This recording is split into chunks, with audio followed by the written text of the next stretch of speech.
It is my pleasure to welcome Christopher Leonard to the show. I was fascinated when I found one of his books because I really like the title, and that is The Lords of Easy Money: How the Federal Reserve Broke the American Economy.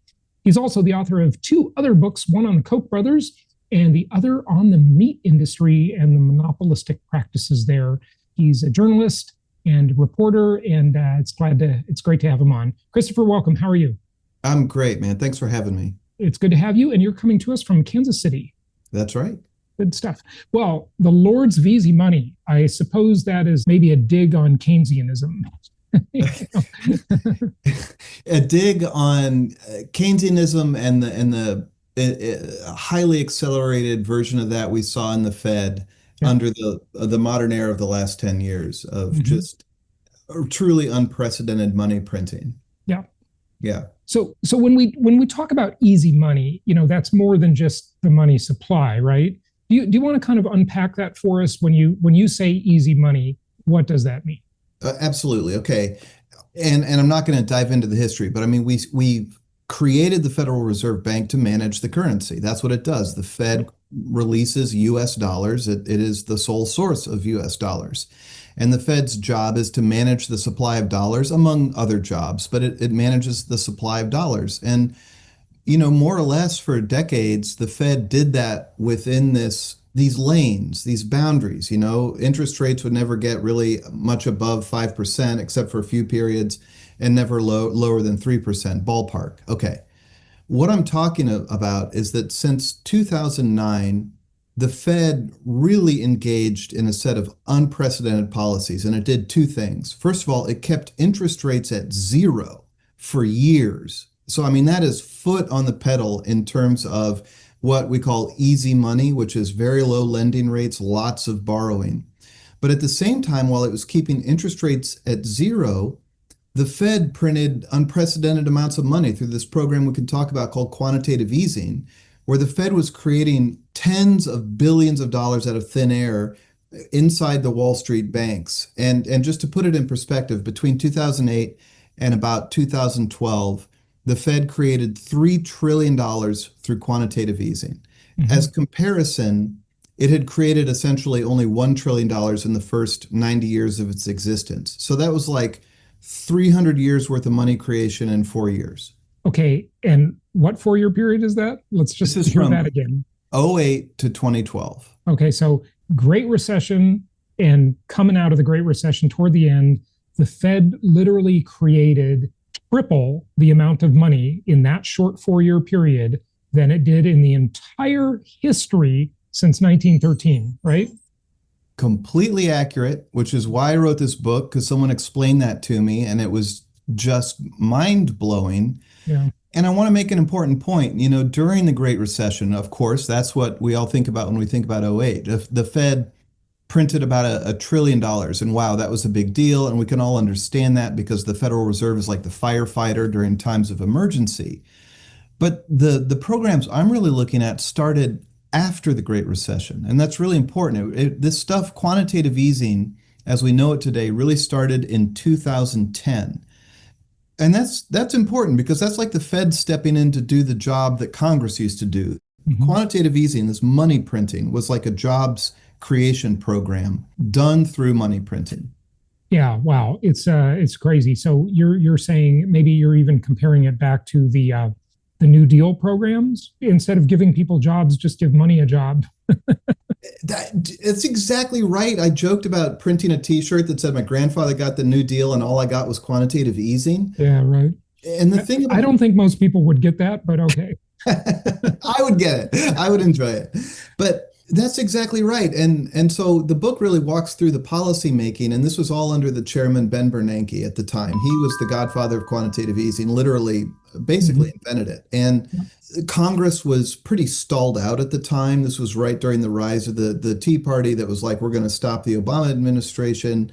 And so Bernanke really took it upon himself to do a jobs creation program. But the thing about the Fed is the Fed cannot build a dam like the Hoover Dam. It can't do these New Deal programs like the Conservation Corps, where you're hiring people and putting shovels in their hands. Yep.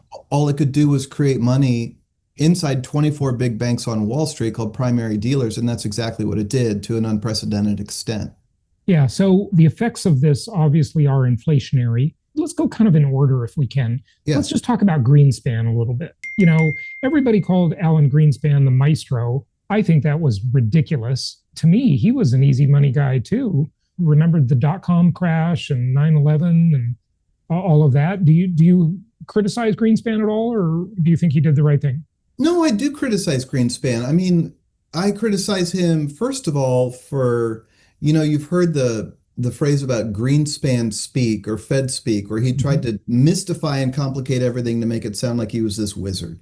Right. When in fact, the primary tool he used was easy money, cutting interest rates, keeping them low for a long period of time.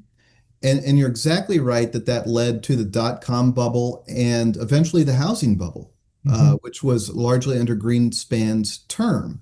But when we talk about this, it's really important to talk about inflation. Greenspan was called the maestro because price inflation really remained under control during his term. Now, I think in retrospect, we must realize that like the entrance of China into the global supply chains played a big role in that. It was about more than the Fed. But for my purposes, it's important to remember there are really two kinds of inflation that we should be talking about. One is price inflation, the Mhm. CPI indicator. That's what Yep. we hear about all the time.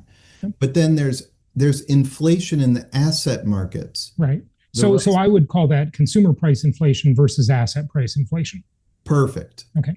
And Yep. and under Greenspan, price inflation stayed low, but asset inflation rose dramatically. That's the dot-com bubble. Right. So what wouldn't it be fair to say that Greenspan had most of the advantage, if you call it an advantage, of the globalization of the economy, where you had all this cheap imports coming in, and so that blunted the effect of inflation, which would have been higher had that not been the case. Exactly. Okay, so Greenspan got lucky, right? That happened under the major part of his tenure. I mean, he was in for a long, long time, of course, 26 years or something. It was Yeah. really long. But that was like at the pivotal time, at least as the time I became more aware of the Fed and what they were doing and so forth. So he had the advantage of globalization, which maybe blunted the effects, he was producing in the economy with the easy money, right? That's exactly right. It was a perfect moment in history to keep interest rates low because of this deflationary effect of the what we really do now call the China shock, which was just a Mm-hmm. massive deflationary effect on consumer prices. But he also got lucky because of an intentional policy inside the leadership at the Fed, where they decided during the 1990s, we are only going to focus on price inflation and Mm-hmm. we are not going to worry about asset inflation. Right there, that's the Cantillon effect, isn't it? The asset inflation is how the rich just get so much richer and, keep the price inflation down so the voters and the major part of the electorate doesn't complain too much, right? And they don't get the pitchforks out. It's a money transfer. It's a wealth transfer, isn't it? It's a massive Yeah. wealth transfer, and that's a huge part of what happened to our country in the 2010s when they hyper accelerated the money printing. Okay, Yeah, so now let's move into the Bernanke era. Okay, and Bernanke was an easy money guy, right? I think they're all easy money guys. I mean, since Volcker, everybody's easy money. It seems yeah, like. yeah. But talk about Bernanke and your thoughts there. Well, so yes, Bernanke came in after Greenspan, and I think the thing I want to say about asset inflation is Bernanke was in the same school as Greenspan, that we're not going to worry about this. And you just described it as a massive wealth transfer, but there was this idea put forward not just by the Fed but by Wall Street that rising stock prices are an unameliorated good for everybody. It Yeah, makes they're everybody, not. I'm so glad you said that yeah. because ever since Friedman did that op-ed in the New York Times in like early 70s, that just kind of ruined the world, honestly. I mean, it seemed good at the time. It seemed like a legitimate idea, but companies have more stakeholders than just shareholders. Okay, and that's when all the employees, they started to just treat them badly, and right sizing and downsizing, and then the automation trend came along, and the way like Amazon just spies on its workers all the time. It's just These are people. They're not cogs in a machine, but that's the way they're treated, sadly.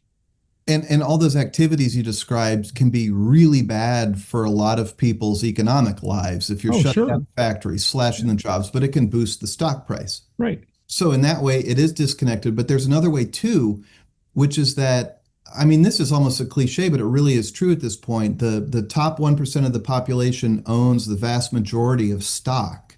Hmm. And so when the value of stock goes up, that benefit is captured by a really, really small group of people. Hmm. And, the bottom half of Americans, the bottom by income, the bottom half owns something like 5% of the Hmm. assets in this country. Yeah.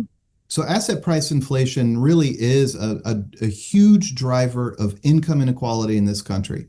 And if you think that's a problem, income inequality, then you would not pursue a policy of driving up asset prices above other things, you Yeah. know? But Is that's there any chance that's going to change? Well, I'll tell you what, everything's changing now. Everything does feel on the table, but obviously our politics is being driven right now from the White House. I mean, this is really President Trump's world at the moment. And even he puts forward this point of view that, stock market up, good, stock market down, bad. Although the tariffs have complicated that. Yeah. Trump did put forward the idea that like we can take some short-term pain for long-term restructuring. Hmm. But in terms of the deep structures changing in the sense of like asset ownership in this country and income inequality, I mean, these are really long brewing problems, decades old, that won't be solved quickly. No, At, they sure are. We've decided somehow as a society that like food service people shouldn't get paid anything, right? Mhm. And they should be, really low paid. Yet baggage handlers who are unionized at an airport that are getting high wages plus tips plus benefits, they should be paid a lot. I don't know how that happened. Like there's so many like imbalances. Listen, capitalism is better than any alternative, but this whole idea of shareholder value, though, really, that just was a tectonic shift in the way things work. And it didn't really take hold for a while, but it all started in the early 70s with Friedman, which I like Friedman, I mean, generally. But you're exactly right. And what is it? The Business Roundtable, that group of CEOs, that puts forward this point of view that shareholder value is the most important thing above all things, Yeah. and shareholders are the only stakeholders. And so this is really important when we talk about what the Fed did in 2010, because you've got this guy who comes in, Ben Bernanke, and the economy in 2010 was really limping out of the Great Recession, which was no surprise. Everybody knew this would take a long time to get rid of that debt hangover. Mm-hmm. But job growth was really weak at this time in 2010.